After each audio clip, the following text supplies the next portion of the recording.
Bonjour, on disait qu'on est sur quelques minutes d'arrivée de toutes les personnes dans la salle Zoom. Donc, merci beaucoup de vous joindre à nous.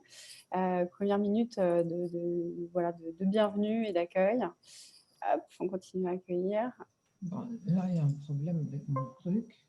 Alors, ce qu'on va tous vous demander pour que le Zoom se passe bien, n'hésitez pas à vous mettre bien sur muet. Pour pas qu'il y ait des sons qui viennent parasiter les uns les autres, si ça ne vous dérange pas. Tac, on va encore attendre une petite minute. Voilà, donc oui, mettez-vous bien sur muet. Vous pouvez laisser ou enlever votre caméra, il n'y a pas de problème. Juste le son sur muet. C'est un Zoom assez participatif, donc surtout n'hésitez pas, si vous voulez nous poser des questions. En bas, vous pouvez, maintenant on connaît bien le système du Zoom, hein, vous pouvez faire converser et vous pouvez nous poser toutes vos questions. Donc l'idée de ce Zoom, c'est vraiment… Oui, non, tu veux me dire quelque chose? Non, c'est juste un bonjour. C'était pour dire bonjour. D'accord. Salut, on est content de se voir, alors on se fait des petits signes. D'accord. On est content de voir Cédric. Vous pouvez tous faire coucou, il n'y a pas de problème. Hein. Il n'y a pas de souci. Salut Naomi, bonjour France. Bonjour, bonjour. Bonjour. Bonjour à tous. Bonjour, bienvenue. Voilà, on continue d'admettre. Alors vraiment, on est super, super contents. C'est qu'il y a eu beaucoup de réponses positives. Déjà, merci à tous de venir. On va encore attendre quelques secondes et après, on va commencer notre Zoom. Ce que je peux vous expliquer, c'est aussi pourquoi on a fait ce format Zoom. L'idée, c'est que pendant le confinement 1, nous, on s'est rendu compte, donc moi, je suis chasseur de tête, je fais du recrutement et avec mes équipes, on s'est rendu compte qu'il y avait beaucoup de gens qui étaient assez seuls et isolés, et notamment à l'heure du déjeuner, et qui se retrouvaient à déjeuner seuls devant une série Netflix. Et donc, naturellement, on s'est dit, bon, bah, ok, très bien, trouvons une autre solution. Pendant le confinement 2, à l'heure du déjeuner, ce qu'on fait, c'est que de temps en temps, par exemple le jeudi, de midi à 13h, on fait à nouveau une salle Zoom. C'est un moment qui est assez convivial, où l'idée, c'est vraiment de faire un échange libre sur un thème qui nous est cher, qui est évidemment en actualité, qui est en sens avec ce qu'on sait faire, donc c'est-à-dire le nouveau recrutement juridique et RH. Et donc, naturellement, un des sujets qui est arrivé sur la table, et très naturellement, en parlant notamment avec Olivier Chaduto, qui est avec nous, qui se présentera, c'était la question du Legal Operation Officer.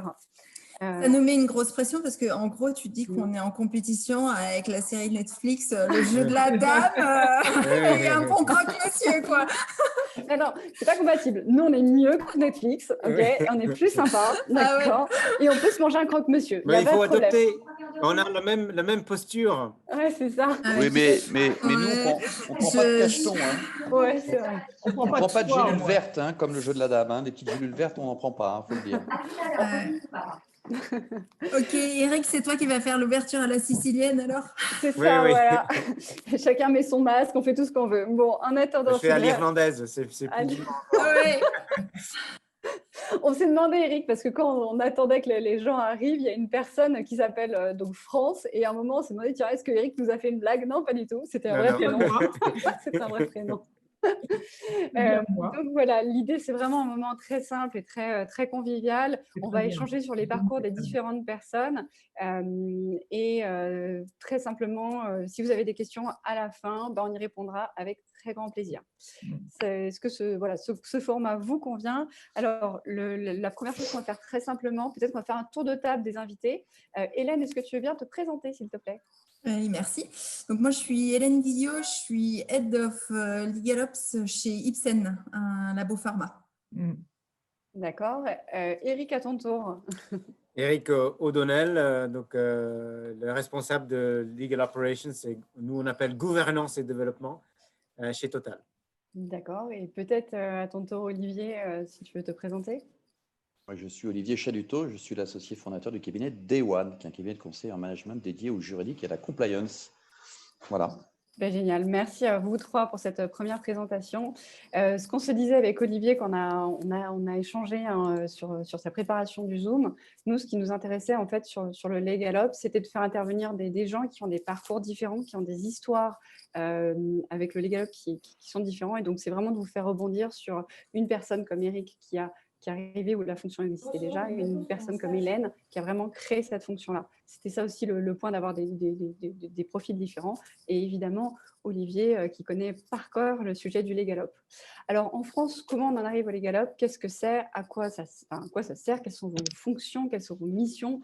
Pourquoi on a créé cette fonction? C'est vraiment le sujet de ce Zoom, vraiment de bien comprendre les enjeux de votre métier. Et pour commencer, en fait, ce qu'on pourrait juste redire en quelques mots, je ne sais pas si tu veux le faire Olivier ou si tu veux que ce soit moi, mais en quelques mots, réexpliquer un petit peu l'idée du métier du Legal Ops et après on laissera peut-être Eric se présenter et répondre à nos premières questions. Est-ce que ça te va Olivier ou tu veux que je le fasse moi comme tu veux? Non, non, on peut. En fait, ce qu'on s'était dit, c'est qu'effectivement, le mouvement des legal operations, legal operations, s'est développé depuis à peu près une quinzaine d'années, très fortement, bien évidemment, aux États-Unis, en France, d'abord dans les très grandes sociétés réglementées, les banques, dans le secteur bancaire, dans le secteur pharma, dans le secteur de l'énergie, dans le secteur des télécoms. C'est un mouvement qui s'est fortement développé en Europe continentale. Pourquoi? Pour aider les directeurs et les directrices juridiques à piloter leurs fonctions sur plein de sujets, plein de domaines qu'on va discuter avec Hélène et avec Eric. Je ne vais pas prendre trop de temps. Et c'est un sujet où on voit que cette fonction est assez naissante en fait en France. On va remonter à 10 ans avec des intitulés, Eric nous l'a dit, et des scopes qui sont différents. On se référera toujours au scope du CLOC, l'association américaine, maintenant même internationale. Et puis nous, Day One, on a créé il y a 3 ans un club des Legal Ops. On a la chance d'avoir Hélène qui en fait partie, Eric aussi, puis beaucoup de personnes autour de la table. Ça fait 3 ans qu'on a créé ce club où on essaie aussi de faire en sorte d'échanger, de partager les bonnes pratiques pour que cette fonction-là se développe de plus en plus et puis que les directions juridiques, directeurs et directrices, comprennent ce que c'est. Mais là, on va en parler, Marie, puisqu'il y a aussi certains profils. Et quel est le bon profil du bon Legal Ops? Voilà. Alors effectivement, hein, moi de ce que j'entends de chez mes clients, c'est ce que nous disent tous les directeurs juridiques et c'était particulièrement le cas pendant le Covid. Ils nous ont dit que non, ils sont de plus en plus sollicités, ils sont de plus en plus demandés et ils doivent faire la même chose avec moins de moyens. Donc comment on fait? On va se transformer, on va se digitaliser, on va trouver des solutions. C'est une des réponses que apporte la fonction de Legal Ops.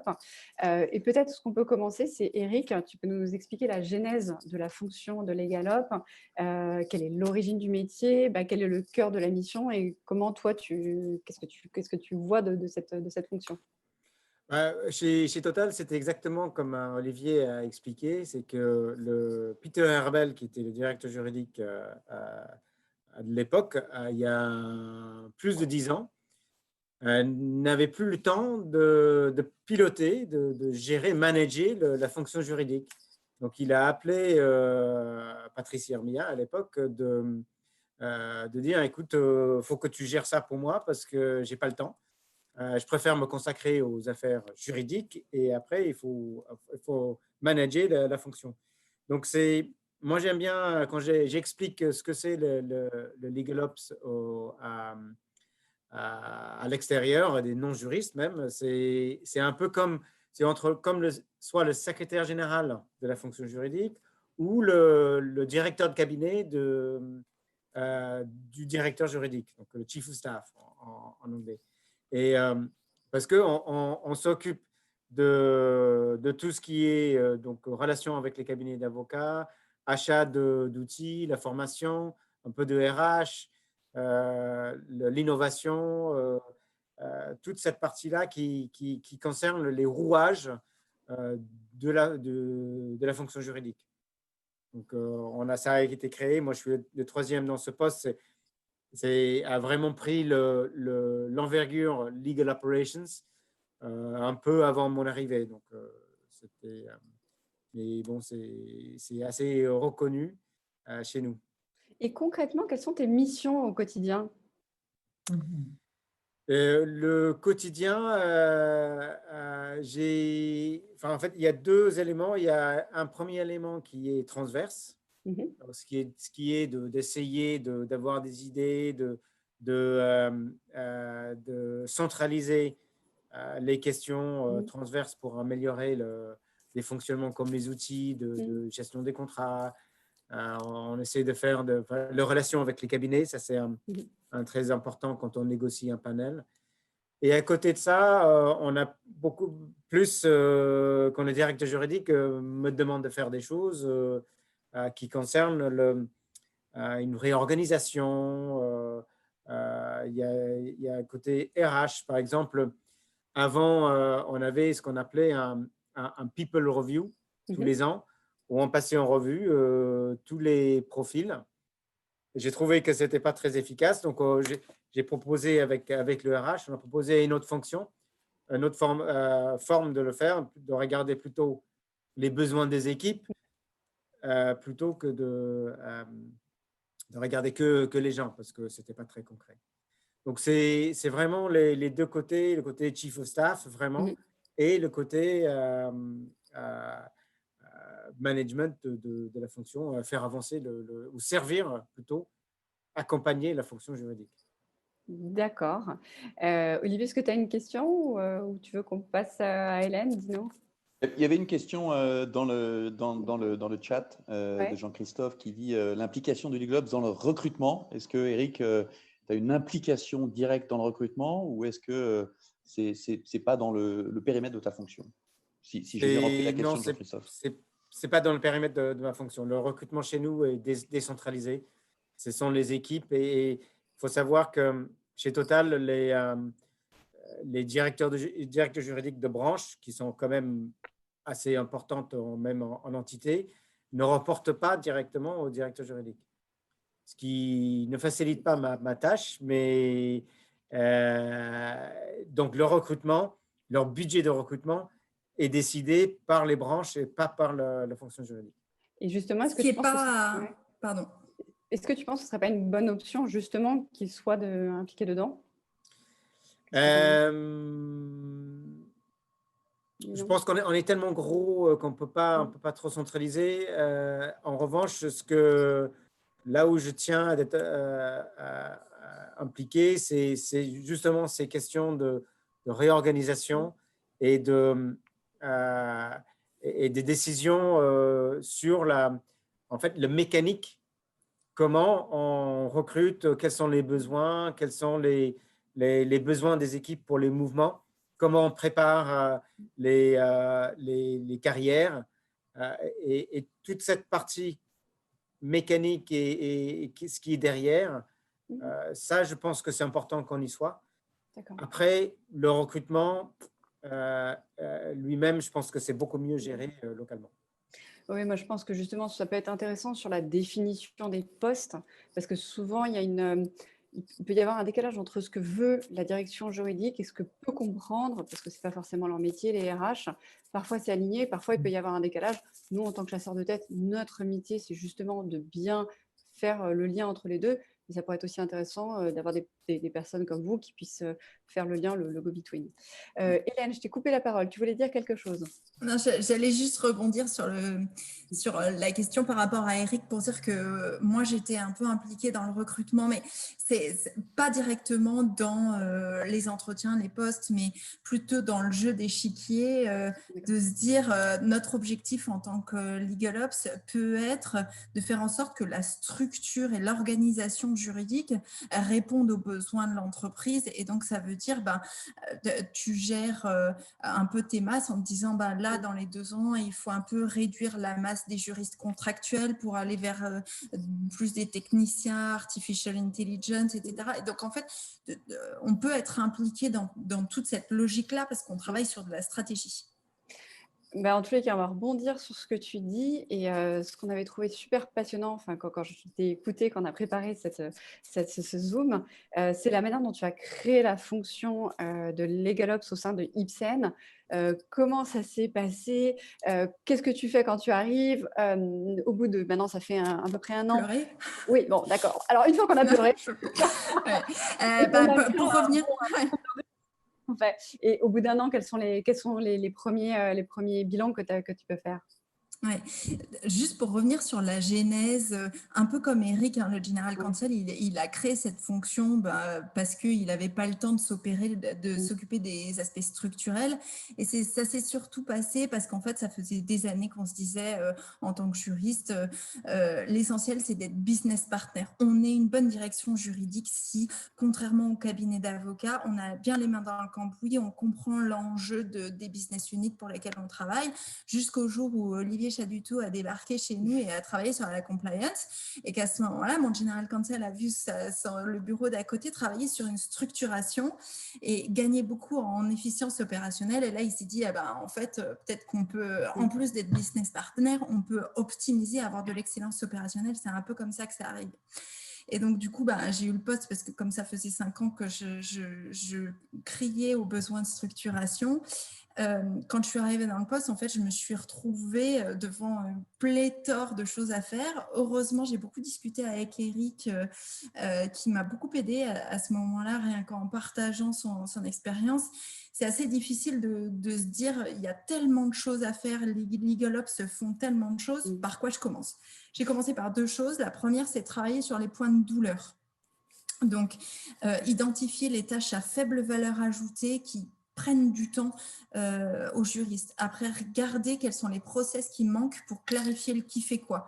Parce que très souvent, en fait, c'est quand les rôles et responsabilités ne sont pas clairement définis, les gens se marchent sur les pieds et c'est assez douloureux pour tout le monde.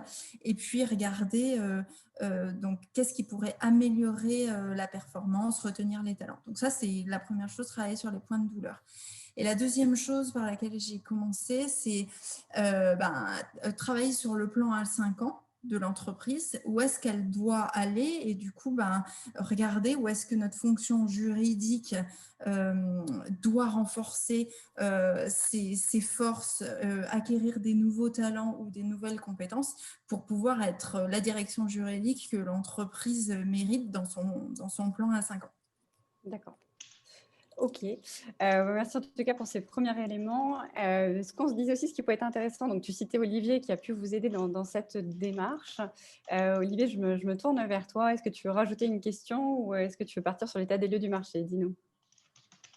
Ce qui est intéressant, ce que dit Hélène, c'est aussi de voir, et c'est plutôt elle de répondre, comment est-ce que, alors qu'elle était dans un fast track de directrice juridique, de responsable juridique, elle a décidé, et c'est aussi intéressant pour les personnes qui nous écoutent, de passer de juriste, j'allais dire opérationnel, et puis même manager, puisqu'elle était manager, à d'un seul coup changer, alors non pas d'environnement, parce qu'elle reste au sein de la DJ, mais changer totalement de rôle et de passer d'un rôle de juriste à un rôle de LegalOps. Peut-être que tu veux nous en parler un petit peu, Hélène. Oui, avec plaisir. En fait, et ça répond un peu aux questions que je vois dans les chats.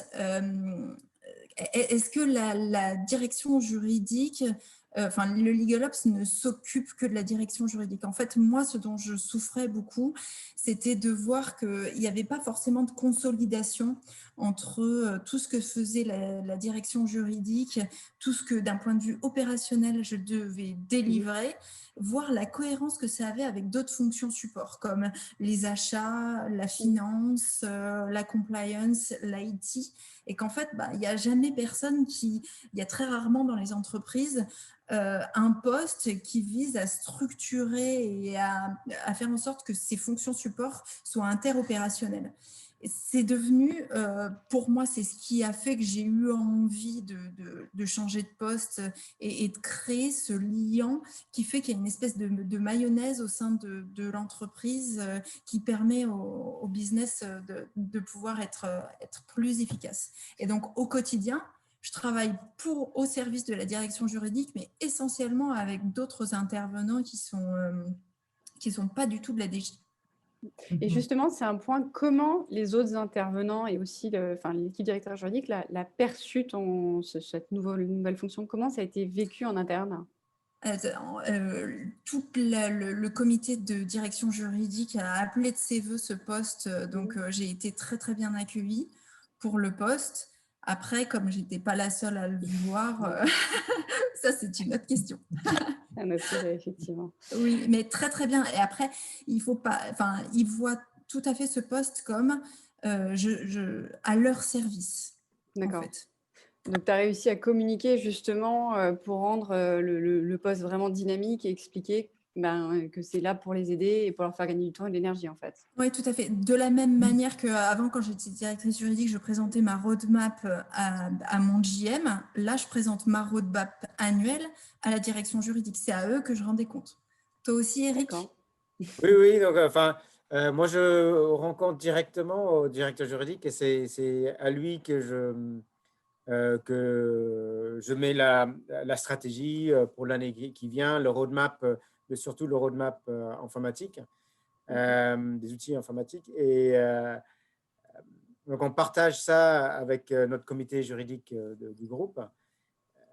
Et là, je suis, entre guillemets, à leur service parce que aussi pour les questions de consolidation, de partage et de coordination entre les branches.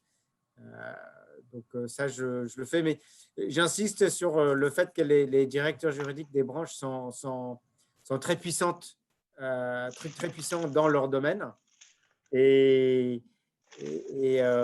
Donc, il faut bien savoir les guider et comment les contacter, avoir des bonnes relations avec eux pour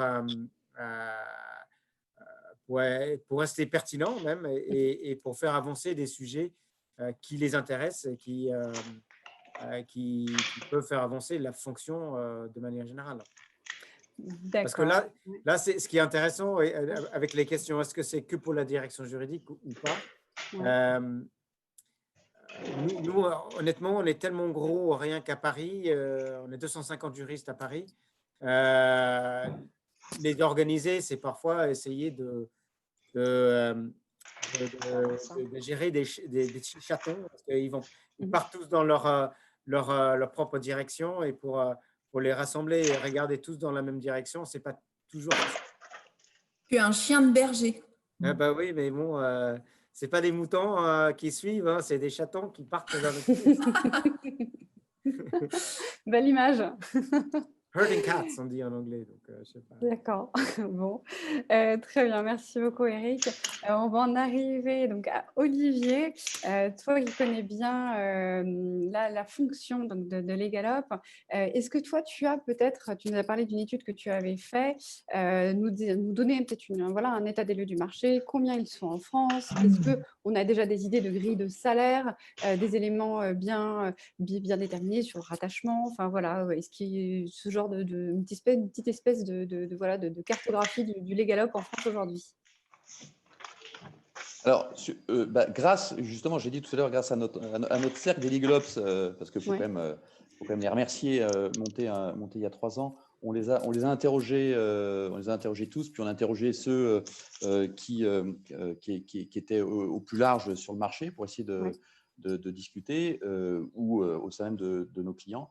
Ce qu'on arrive à avoir à peu près comme chiffre, c'est que CAC 40, on a à peu près 40% du CAC 40 qui a des Legalops stricto sensu, c'est-à-dire quelqu'un qui est un Chief Legal Operations Officer, qui va s'appeler, comme l'a dit Eric, CEO, secrétaire général ou Legal Operations Officer. Moi, j'aime bien CEO Legal, hein, c'est cool.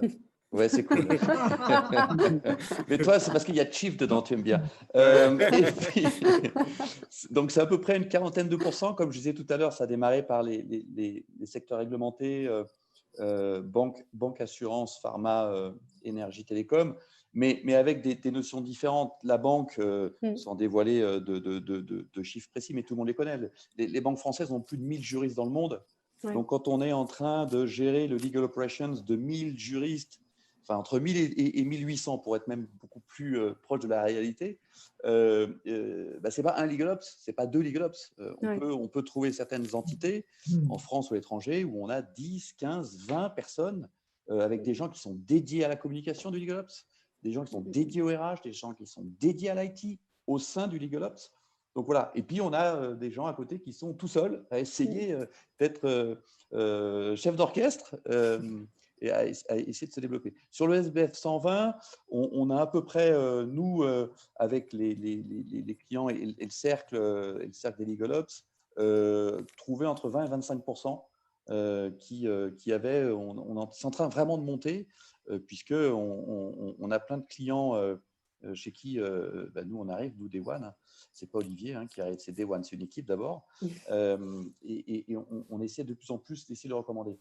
Et souvent, quand on a la chance d'avoir quelqu'un, je dis la chance parce qu'en ce moment, ce n'est pas la mode, qui a les moyens de recruter, on leur dit réfléchissez bien, est-ce qu'il faut recruter un juriste supplémentaire ou est-ce qu'il faut plutôt recruter un LegalOps et on va le voir vraisemblablement déjà à des coûts qui peuvent être similaires. Donc, les coûts, les salaires, tout le monde attend le chiffre. Alors, est-ce que ça va vous déprimer ou est-ce que ça va vous motiver?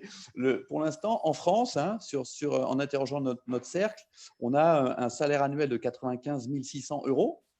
D'accord, précis. Tout le monde commence à noter. Et puis un variable qui… ah oui, quand on fait une étude chez Day One, on donne les choses précisément. C'est au centime près. Un variable qui est Génial. en moyenne à 15 200 €. Voilà. D'accord. C'est un package à 110 pour faire simple. Ce qui en fait correspond d'un point de vue salaire à effectivement un juriste expérimenté, vraiment expérimenté dans les grandes entreprises.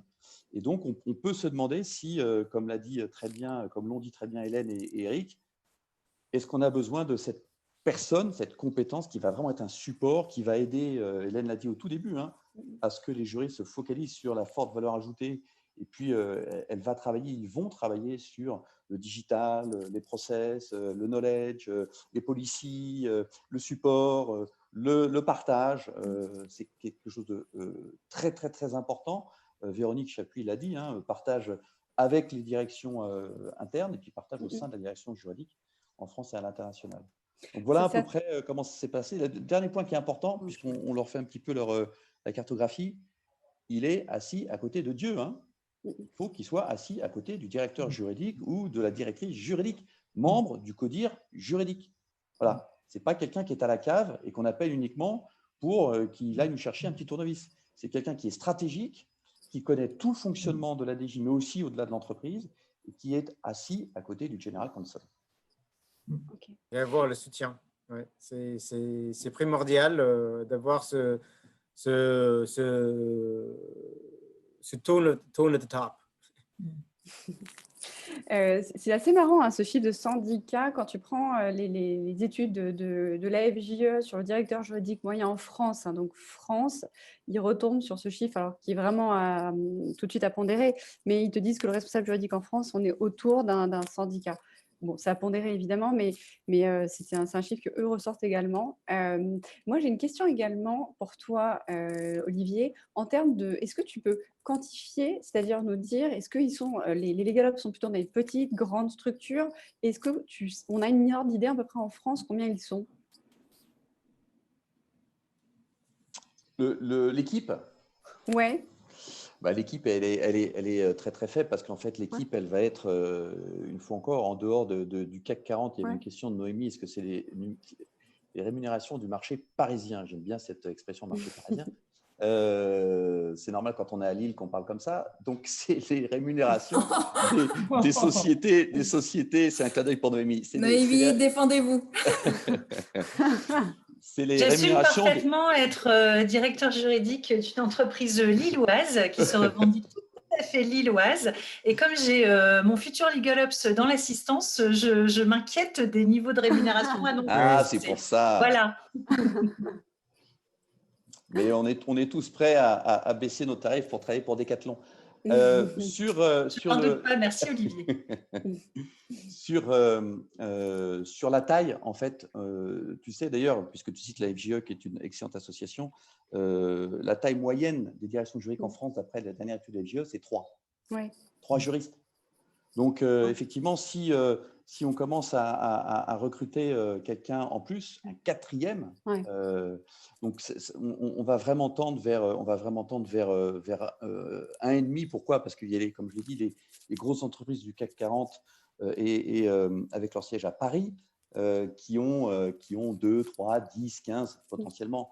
Mais dès qu'on va sortir on va dire, du CAC 40, ils vont se retrouver plutôt 1 que 15. En fait. Et si je peux, Olivier… Donc la moyenne ne veut pas dire grand-chose, c'est ça que je veux dire. Oui, c'est comme le syndicat, il faut vraiment le pondérer. Excuse-nous Hélène, à toi, dis-nous. Je t'en prie. Et ce qui est intéressant, en fait, c'est qu'il n'y a pas forcément besoin d'avoir une personne pleinement dédiée pour faire du legal ops. C'est-à-dire qu'on peut consacrer 10-20% d'une des personnes qui est juriste opérationnelle à commencer à structurer les legal operations. Et souvent, ça fait un bon transfert vers quelque chose de plus développé après. C'est un très bon point d'Hélène qui a été mentionné par Eric Ravi jeudi, parce que c'était public, et le directeur juridique de Oui SNCF, dans un webinaire qu'on a fait la semaine dernière, où c'était une de ces juristes qui avait pour partie aussi le rôle du legal ops.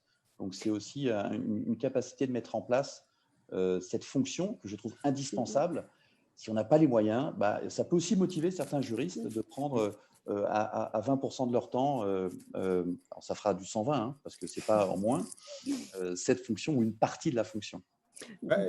J'ajouterais que surtout pour une petite équipe, que j'entends une petite équipe, pour nous, c'est une dizaine de personnes, mais c'est plutôt une équipe où tout le monde se voit souvent. Toute la partie gestion, fonction, innovation, etc. En fait, c'est à chacun de le travailler et d'apporter ce qu'ils peuvent pour améliorer le rendement ou le service de la direction juridique. Après, il y a une personne qui met 20 ou 30% de son temps pour coordonner ça et pour travailler sur les projets, pour le plan d'action dessus. C'est utile. Donc, nous, on le voit aussi, il faut que vraiment que cette organisation ne se repose pas complètement sur une seule personne, ou voire même une seule équipe. D'accord. D'ailleurs, c'est cette frontière entre est-ce que c'est un titre à part, est-ce qu'on doit le rattacher, voilà, est-ce qu'on doit être CEO, quel est le titre exact? On en parlait très rapidement avec cette histoire de cool. Peut-être Cool. que tu peux nous expliquer ce que c'est que le cool selon toi. Quelle est la différence entre un legal op, un directeur juridique, un CEO? Voilà, vraiment expliquer un petit peu ça, et qu'est-ce que le cool du coup? Alors, dis-nous tout. Bon, le cool, c'est pour la galerie, hein, mais en fait, moi, mon département s'appelle Gouvernance et Développement en français. On a tenu à faire ça Legal Operations en anglais, parce que d'abord, opérations juridiques en français ne se traduisent pas, mais honnêtement, j'apporte relativement peu de poids au titre. Ce qui est plus important, c'est le rôle. Qu'est-ce qu'il y a à faire, quelles sont les responsabilités et le pouvoir de la personne du rôle. Parce qu'on revient à ce que disait Olivier, qu'il faut que le rôle soit vraiment le bras droit du directeur juridique.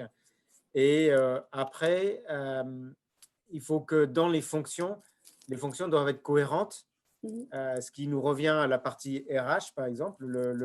Les RH, la stratégie RH, l'organisation, etc., est cohérent avec un rôle stratégique. Mais le recrutement en lui-même, on n'a pas plus de valeur ajoutée que le RH et la personne qui recrute. Mais c'est en termes d'organisation, en termes de gouvernance, en termes de l'optimisation des ressources, il faut avoir ce rôle RH, parce que sans ce rôle, on est un peu bancal pour la partie optimisation des ressources internes comme externes. Donc, je dirais, voilà, donc ça, c'est la différence entre le legal operations et le directeur juridique. Lui ou elle s'occupe du coup du pilotage de la société, en fait, de la stratégie juridique, comment assurer un cadre sûr et une certitude juridique aux activités opérationnelles de l'entreprise. Ok, très bien. Bah, alors, va pour le cool. En tout cas, moi, Le comment et le quoi et le comment. Le quoi et le comment. Ok, Mais ce qu'il super. faut, Marie, si je peux, Oui, ce qu'il bien faut sûr. quand même Je t'en savoir, prie. c'est que ce cool là, ce COO Ouais. Legal qui nous fait cet acronyme-là, il est indispensable au General Counsel devenu aujourd'hui un leader, un vrai leader, un leader d'une fonction, un leader d'une business unit qui va, lui, devoir ou elle, devoir être sur les éléments stratégiques de l'entreprise, sur sa protection et sur son développement, et que pour pouvoir être un leader d'une véritable business unit, il faut qu'on puisse mettre en place tous les éléments de pilotage de cette business unit, que ce soit son organisation, sa structuration, ses process, ses policies, ses budgets, parce qu'il faut aussi le suivre de plus en plus et démontrer qu'on l'utilise avec avec un vrai retour sur investissement qui est mesuré. Et donc, comme tout autre leader, j'allais dire, d'une autre fonction, ces fameux C-level, hein, c'est le Chief Legal Officer, pardon, avec le Chief Marketing Officer, Chief Financial Officer. Tous ces chiefs-là, ces C-level, sont vraiment des leaders stratégiques de l'entreprise et ils ont besoin de piloter. Sauf que on est dans des mouvements où c'est tellement compliqué maintenant la transformation avec tout ce qui doit être fait en dehors de l'expertise juridique pour que l'expertise juridique soit justement, j'allais dire, sublimée, qu'ils ont besoin de ressources à côté, avec un Eric, une Hélène, avec des équipes derrière plus développées. Oui, non, mais je partage ton point. Et moi, ça fait 10 ans que je fais du recrutement sur les fonctions juridiques. On voit bien le directeur juridique d'il y a 10 ans et aujourd'hui, on lui demande absolument pas la même chose. Ils n'ont pas du tout les mêmes fonctions. On parle de plus en plus, bon, c'est un petit peu les choses à la mode, mais les KPIs tant sur ce qu'ils peuvent faire, sur les économies financières. Et c'est vrai que le directeur juridique qui tend à être autour de la table au sein des conseils d'administration, etc., pour qu'il puisse avoir cette dimension, comme tu l'expliques, la fameuse C-level, il faut qu'il puisse avoir cette capacité de faire la différence. C'est pour ça, pas juste faire du juridique, avoir une dimension en plus. Donc, c'est vrai que cette fonction, pour un directeur juridique, c'est un tremplin, en fait. Ok, alors, il y a une question qu'on s'était demandée. Là, je me tourne vers… Oui, dis-moi, Hélène. Je t'en prie, Hélène. Oui, j'ai juste vu une question d'Anne qui était assez intéressante. On l'a perdue, dis-moi. Et comme tu animes le tout, tu n'as pas dû voir. C'est pour savoir si on travaillait sur la compliance. Je trouvais la question très intéressante. Alors, effectivement, vas-y, dis-nous.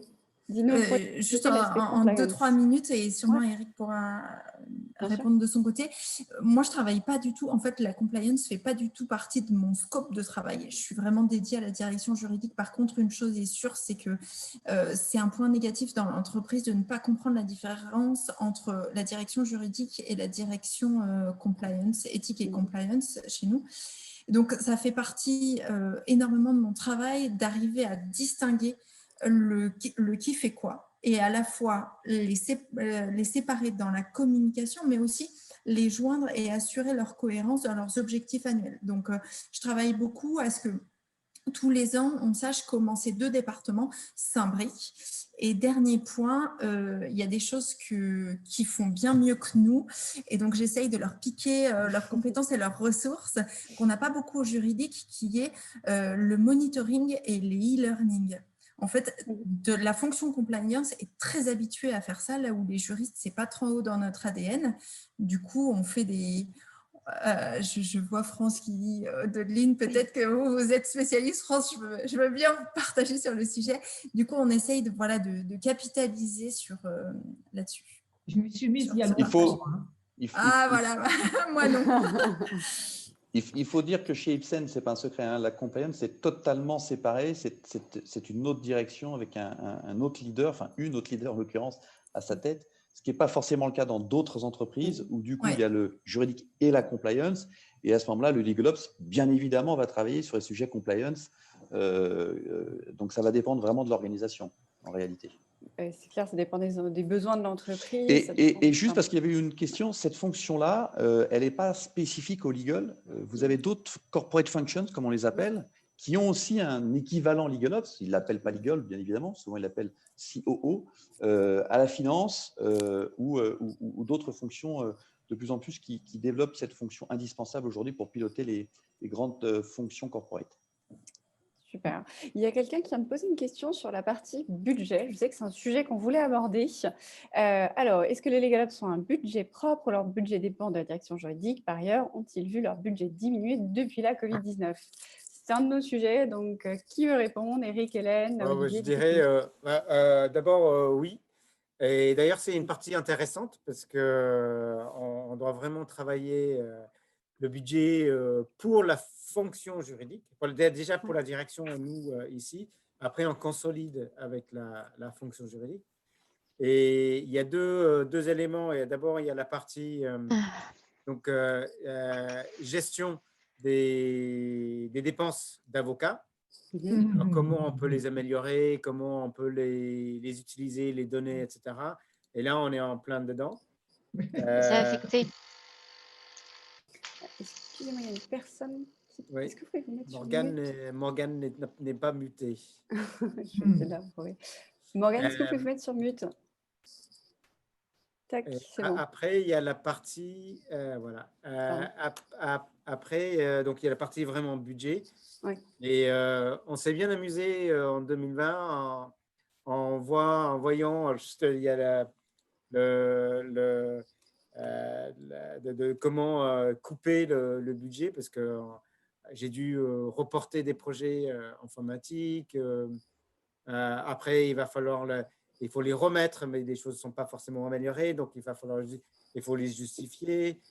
Il faut raffiner les budgets à fond. Après, où va le budget? Dans ma direction, dans la direction des autres. Donc, et je suis devenu, je ne dirais pas expert, mais j'ai compris comment Excel fonctionne maintenant, ce qui n'est pas le cas de beaucoup de juristes. Et d'ailleurs, je suis épaté comment les jeunes, même les jeunes juristes, sont tous très opérationnels dans Excel. C'est que peut-être ma génération. Je suis expert en Word, mais pas en Excel. Donc, oui, on a le budget et je pense, comme je disais pour le RH, etc., si on n'a pas le budget, c'est pas la peine. Sur le budget, il y a plusieurs réponses. Il fait forcément en partie la direction juridique puisque le LegalOps reporte directement au directeur ou la directrice juridique. Mais le LegalOps doit travailler sur le budget, ça c'est une chose. C'est ce que disait Eric, budget interne et budget externe, et l'optimiser. Et il doit avoir son propre budget. Ce qu'on est en train de voir d'un point de vue tendance, c'est que de plus en plus, on va regarder comment est-ce qu'on va isoler ce budget-là. On va avoir dans un budget, pour faire très simple, le budget interne qui est salaire, charge, frais de fonctionnement et voyage, quand on aura la chance de pouvoir revoyager. Et puis abonnement, documentation, voilà, ça c'est ce qu'on appelle le budget interne. Et puis le budget externe, comme l'a dit Eric, jusqu'à maintenant, c'était globalement à 95% les avocats. Les avocats au sens large, parce que le marché s'est tellement développé qu'il y a l'avocat parisien, l'avocat en région, l'avocat en nearshore ou en offshore, l'avocat Alternative Legal Service Provider, l'avocat LPO. Donc, ça devient de plus en plus très, très, très diversifié. Et puis, il y a aussi d'autres sujets en externe qui peuvent être les notaires, les formalistes, les huissiers, les consultants. Et donc, ils vont piloter tout ça. Ce qui est en train de se passer, et c'est une excellente question parce que ça va complexifier les benchmarks, c'est que le digital devenant un budget de plus en plus important, on va avoir en ce moment dans les entreprises une croissance, je réponds à la question, hein, je fais peut-être un long, mais une croissance en fait de la fonction du budget, notamment sur l'aspect digital, suivant ces deux aspects, hein, le build et le run, c'est-à-dire comment je construis et puis après comment je paye mon abonnement à l'année, le récurrent. Ce qui va être totalement intéressant de regarder, et c'est pour ça que ça va remettre en cause tous les benchmarks qu'on peut avoir jusqu'à aujourd'hui, c'est que des entreprises sont en train de se demander est-ce que ce budget informatique, on va l'appeler comme ça, il est ou legal ou il part à l'informatique. Donc, on va avoir des comparaisons de budget qui vont être compliquées, suivant si Eric, par exemple, je dis rien, je dis n'importe quoi, a dans son budget de la direction juridique l'informatique. Et si je me mettais à le benchmarker avec Ipsen, ce qui ne serait pas tellement relevant d'un point de vue taille, d'un point de vue secteur, alors qu'Hélène dit, moi, mon budget informatique, il est à l'informatique. Voilà. Donc, il faut regarder, quand on parle de budget désormais, non seulement le périmètre, l'IP, assurance, etc., ça vous connaissez tout ça par cœur, mais aussi qu'est-ce qui se passe de ce budget-là, notamment sur l'aspect digital, qui est le gros du gros dans Legal Ops, d'un point de vue budget, je parle, pour savoir où est-ce qu'il est. Oui, Moi, j'ai deux lignes budgétaires pour l'informatique. Une ligne pour tout ce qui est informatique, fonction informatique, et une autre ligne qui est prestation informatique, qui serait, quand je prends un consultant comme Day One, meilleur, qui vient et qui nous aide sur ou une ressource supplémentaire. Et après, notre informatique nous refacture tous les abonnements, le run, les coûts de projet, etc. Ok. Justement, il y avait une question qu'on s'était demandé. Alors là, je passe à un autre thème. C'était peut-être sur les difficultés et les succès. Peut-être que Hélène va pouvoir nous présenter les difficultés, les facteurs de succès, les difficultés que tu as pu rencontrer dans ton Note, on fonction. ne dit pas les ratés. Tu peux y aller. Tu veux que je commence par les difficultés? Non, allez, je vais être optimiste. Je vais commencer par les facteurs clés de succès. Ouais. En fait, il y a une chose qui est primordiale, et c'est ce que disait Olivier tout à l'heure, c'est la relation de proximité avec le General Counsel. En fait, on est là pour le faire briller. Et pour optimiser ce qu'il a fait. C'est-à-dire que le General Counsel, il a embauché une équipe, il rend des comptes au COMEX, au board, il est souvent dans de l'opérationnel primordial, il s'occupe des litiges, etc.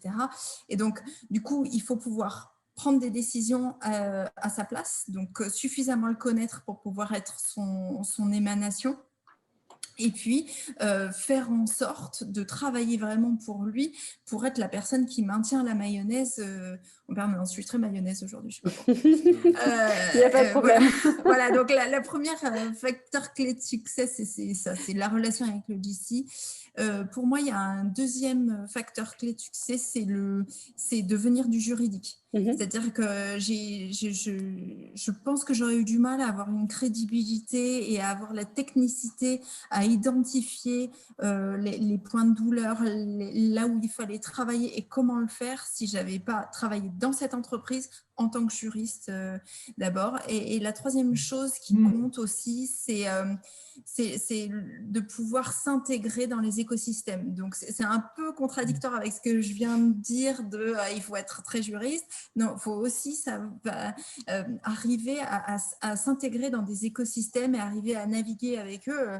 En ce moment, je mène un projet sur mon outil de contract management. Mes meilleurs amis sont les gens de l'IT. Donc, il faut arriver à naviguer dans ces différents écosystèmes, achat, finance, budget, IT, etc. Donc voilà, moi, c'est les 3 facteurs clés de succès. Après, les difficultés rencontrées, en fait, on pourrait penser qu'ils sont essentiellement exogènes. En fait, moi, ce que j'ai rencontré, c'est plutôt endogène. C'est-à-dire que la principale difficulté, c'est l'inertie des juristes. C'est ce besoin non inhérent de changement. Qui va avec la deuxième difficulté, c'est qu'avec les juristes comme avec les autres, on vit dans une temporalité qui n'est pas celle du business. C'est-à-dire qu'on est dans de la gestion de projet, on est dans de la stratégie prospective, donc forcément, on n'est pas dans un cycle business et parfois, c'est difficile d'arriver à extraire du temps des juristes dont vous avez absolument besoin pour dire, voilà, là, j'ai besoin que tu me donnes de la donnée, j'ai besoin que tu me donnes de l'information, donc arrête l'énorme deal que tu es en train de faire ou le litige que tu es en train de faire parce que j'ai besoin de toi. Et c'est assez facile que les gens relèguent toujours ça en priorité numéro 2 et donc d'arriver à leur montrer que la priorité, c'est la numéro 1 parce qu'il faut capitaliser, il faut donner du temps pour capitaliser pour que leurs soucis s'améliorent dans l'avenir. C'est pas toujours facile. D'accord, merci beaucoup Hélène. Alors je vois que le temps file, il est déjà 12h59, il nous reste 10 minutes. Je réponds juste à une question qui a été mise dans le chat sur est-ce qu'il sera disponible, l'enregistrement sera-t-il disponible? Oui, juste d'un point de vue technique, on aura une chaîne YouTube Atorus sur laquelle on remettra l'intégralité donc, de ce qui se sera dit aujourd'hui. Comme il nous reste 10 minutes et que ça va filer très vite, si vous avez des questions, n'hésitez pas à les mettre dans le chat. Allez-y, parce que là, c'est vrai que ça va filer. Pour rebondir, il y a quand même un point, il y a une question que je trouve assez intéressante qu'on avait préparée, c'est sur les hard skills et les soft skills du LegalUp.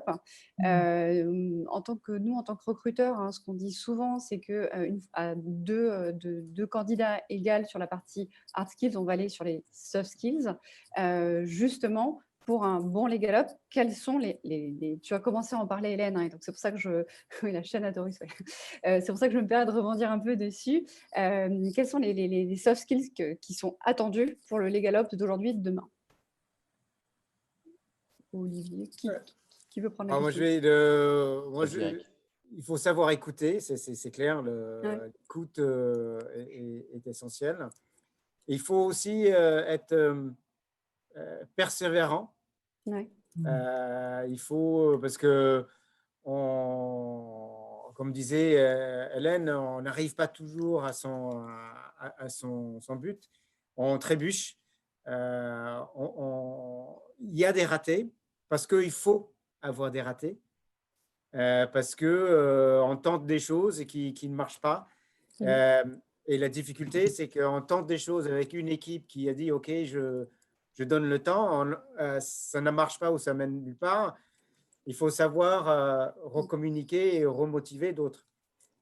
Donc, ça, et le contact, Hélène disait, il faut savoir aller autour des gens, il faut être implanté, il faut pouvoir mobiliser les gens. Et il faut avoir des idées. Il faut avoir des idées. Moi, j'ai parfois des idées qui viennent, on me dit non, tu peux pas. Non, bah, ok, bah, si. Je relate toujours il y avait quelqu'un, il racontait dans un board, il y avait une personne qui lançait des idées, mais tout le temps. 99% du temps, c'était des idées un peu farfelues, un peu intéressantes, mais bon, à nulle part. Mais une fois sur 100, il avait une super idée. Et cette personne, c'était Ted Turner, donc, le créateur de CNN. Donc, il faut avoir des idées, il faut les laisser vivre et mourir et savoir trouver celles qui marchent, d'où qu'elles viennent. D'accord. Voilà. Je suis très, très, très alignée avec ce que tu viens de dire, Eric, je ne l'aurais pas mieux dit. C'est dur parfois de laisser mourir ses idées ou de les laisser complètement remodeler par les autres. Il faut savoir le faire. Je rajouterais une compétence très importante, c'est une compétence technique. En fait, un des gros enjeux LegalOps, on n'a pas trop détaillé pour ceux qui ne connaîtraient pas, hein, mais en gros, on fait de la gestion de budget, on fait de la gestion de KPIs, on fait de la stratégie juridique, on élabore des visions et mission statement, on fait des outils digitaux, on fait de la gestion de ressources, on fait de la communication, on fait du knowledge management, on fait des policies, des process. Et en fait, le plus gros levier d'amélioration, c'est la digitalisation. Et forcément, si on ne comprend pas, si dans cet écosystème digital IT, on ne comprend pas, c'est compliqué. On peut s'y mettre. Hein. Ouais. Enfin, moi, je m'y suis mise. Mais pour répondre à la question, qu'est-ce qu'il faut comme hard skills de l'IT? D'accord. Et du budget. Excel. Et Excel. Slack, Visio, Power BI, enfin. Là, tout top, ouais, c'est ça. Bon, ouais, on ne peut plus faire qu'avec le Word sur lequel on faisait nos contrats avant. Ah oui, non, c'est sûr que ça évolue, les compétences évoluent et on le voit bien même de manière globale, le juriste de demain doit être complètement sensibilisé à l'univers digital et puis avoir cette aversion pour pour les nouvelles technologies. Donc, ça va dans l'essence de l'histoire. Est-ce qu'Olivier, tu veux rajouter quelque chose sur les soft skills? Oui, je rajouterais bien, en fait, je suis 100% d'accord avec Eric et Hélène, comme d'habitude. Et je rajouterais bien, je voudrais renforcer la notion de gestion de projet. Il faut vraiment avoir quelqu'un qui sait ce que c'est que la gestion de projet, pas en parler, la faire, donc avec des vraies méthodes, des vrais outils. Et c'est ce qui va aider à pousser les choses, à les tenir, à les délivrer, à démontrer, ça c'est important. L'autre chose, c'est la force de conviction, parce qu'en fait, 50% de leur temps, ils sont en campagne, non pas électorale, mais ils sont en campagne de changement. 50% de leur temps, c'est d'essayer de convaincre et de reconvaincre et de reconvaincre. Hein. Tout ce que je dis 3 fois est vrai, disait Humpty Dumpty dans Lewis Carroll, mais ils doivent répéter pour essayer que ça rentre et qu'on essaye de changer les comportements ou les façons de travailler, qui est aujourd'hui essentiel. Ils doivent être curieux, non pas au sens bizarre, mais au sens vraiment curieux, c'est-à-dire s'ouvrir sur des sujets qui vont être le digital, qui vont être la finance, qui vont être le knowledge, qui vont être parler avec l'IT, parler avec les achats. Ils sont vraiment très, très, très importants. Donc, ils doivent être curieux, mais au sens très, très positif. Puis, il y a une chose qu'il faut dire, ils ne le diront pas eux, mais ils le sont tous les deux. C'est aucune flagornerie parce que ce n'est pas mon genre. Il faut avoir un sacré courage quand même. Hein, parce qu'il faut speak up beaucoup. Voilà. Et puis, il faut croire dans ses idées, il faut croire dans la fonction, il faut croire dans son utilité, dans la valeur qu'elle apporte, alors que d'un seul coup, on est face à des experts qui croient aussi beaucoup dans la valeur de l'expertise. Oui, la valeur de l'expertise. Oui, 1000 fois oui. Et oui, dans la valeur du Legal Ops. Et c'est vraiment, il faut un vrai courage. Je te rends la médaille de ta pièce, Olivier. C'est quand parfois on peut manquer de crédit ou de benchmark, on peut toujours compter sur des one ou d'autres personnes pour nous appuyer. Parce que souvent, ce qui me manque dans la force de conviction, voilà, c'est d'avoir quelqu'un d'autre qui le dit et qui donne des données à l'appui de ce qu'on propose. D'ailleurs, un des soft skills qui est attendu sur la direction juridique demain, c'est de bien savoir s'entourer et d'identifier des personnes qui seront les bonnes personnes pour devenir des gagnants. Et donc, typiquement, faire appel aux bons consultants. Donc, Olivier, qui fait l'unanimité aujourd'hui de manière globale. Mais très clairement, c'est vrai que ça fait la différence. Bien connaître le bon avocat, le bon consultant sur les jobs de demain, c'est aussi ce qu'on attend en termes de compétences. Un dernier point, parce que ça fait… Je veux juste dis-moi, ajouter, parce que Hélène a dit qu'elle est juriste, et moi je suis juriste. Et quand on est juriste, dans cette fonction, ça aide beaucoup. Donc, Olivier a parlé du potentiel d'Hélène. Je pense que c'est important d'avoir vécu et avoir bien vécu, d'avoir la crédibilité d'être un bon juriste, parce que quand on va vers les autres juristes proposer des services, c'est bon de savoir qu'on l'a déjà fait et qu'on sait, on a déjà fait les erreurs, donc on a plus de chances d'être écouté. Mais il y a beaucoup de legal ops qui ne sont pas des juristes, et c'est pas exclu, et il y a beaucoup de bons legal ops. D'accord. C'est pas une tare. C'est pas un problème. On peut être un bon legal ops sans être juriste. C'est ça que tu voulais dire. Okay. Oui, tout à fait. Ça peut amener un autre angle de vision très intéressant sur les choses. C'est sûr. Alors, il est 12h58. Il y a France. France, dites-nous. Je suppose que la plupart des legal ops ont une double formation économique et juridique, parce que dans les grands groupes, on ne recrute plus que des juristes avec HEC en plus du droit ou Sciences Po. Oui. C'était vrai parce que je suis une vieille croûte, dans ma génération chez Colgate, comme jeune juriste, ils exigeaient déjà des ESS de droit plus autre chose. Donc, je suppose que la formation économique aujourd'hui est renforcée dans ce type de fonction. Oui, moi je confirme, pour ma part. D'être juriste de manière générale, moi j'ai fait beaucoup de projets à mener avant, c'est important aussi. Donc,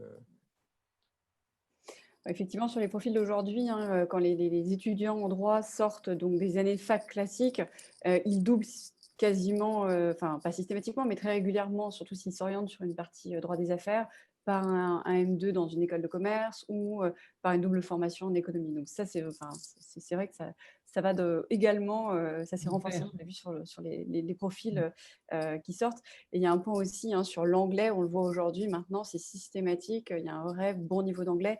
Il y a une dizaine d'années, on n'avait pas forcément ça sur les profils. C'est un scandale. Ouais. C'est sûr. C'est sûr. Alors, il est 13 h. Je voulais vraiment remercier Hélène, Eric, Olivier pour votre temps et à tous les participants d'être venus avec nous aujourd'hui. Est-ce que vous avez un dernier mot de la fin? Dites-nous tout. C'était très intéressant. Merci. Merci, Rose. Hélène, un dernier petit mot peut-être? Merci beaucoup à tous les participants en fait, qui, grâce à leurs questions, ont changé un peu la physionomie de cette intervention et c'était très intéressant. Merci beaucoup. J'en profite pour te remercier Eric et Olivier qui m'ont accompagné depuis 2 ans. Voilà. Merci beaucoup. Eric, peut-être un dernier mot également? Je dirais juste qu'une des beautés de cette fonction, c'est qu'on peut partager avec d'autres sociétés. On n'est pas concurrents et on peut échanger très librement sur nos points de succès, nos ratés, etc. pour essayer de s'améliorer. Et ça, c'est très sympa. D'accord. Olivier, merci Olivier de nous donner le forum. Ouais, c'est ça. Olivier, dis-nous un dernier mot peut-être de conclusion. Je dirais que si vous êtes juriste, regardez cette option parce que c'est un vrai développement de votre carrière. Si vous ne voulez pas, poussez pour que cette fonction arrive au sein de votre direction parce qu'elle va vous aider en tant que juriste à être ce fameux juriste augmenté dont parle souvent mon ami Rocky de l'EDEC. Et ça, c'est important. Et il faut vraiment, je le répète, mais c'est indispensable à la valeur ajoutée de la fonction juridique. Un bon legal ops apportera beaucoup la valeur ajoutée de la fonction juridique. Merci à vous tous, un grand merci. On fera circuler également les coordonnées si jamais vous voulez nous contacter, soit moi, soit Olivier ensuite. Ce sera dans un petit récapitulatif derrière. N'hésitez pas si vous avez la moindre question. Et puis, on se retrouve la semaine prochaine. Le Zoom sera avec Franck Rimbaud de Air France et on sera avec une avocate, Déborah David, de chez De Gaulle Florence Associés. Cette fois-ci, le sujet sera comment eux, ils ont vécu la crise et comment on va sortir de la crise d'un point de vue RH, quels ont été les impacts. Voilà, donc on aura Air France et De Gaulle avec nous la semaine prochaine. Merci pour tout et bon après-midi alors. Bon après-midi. Au revoir. Merci, au revoir. Au revoir. Merci pour tout. Au revoir.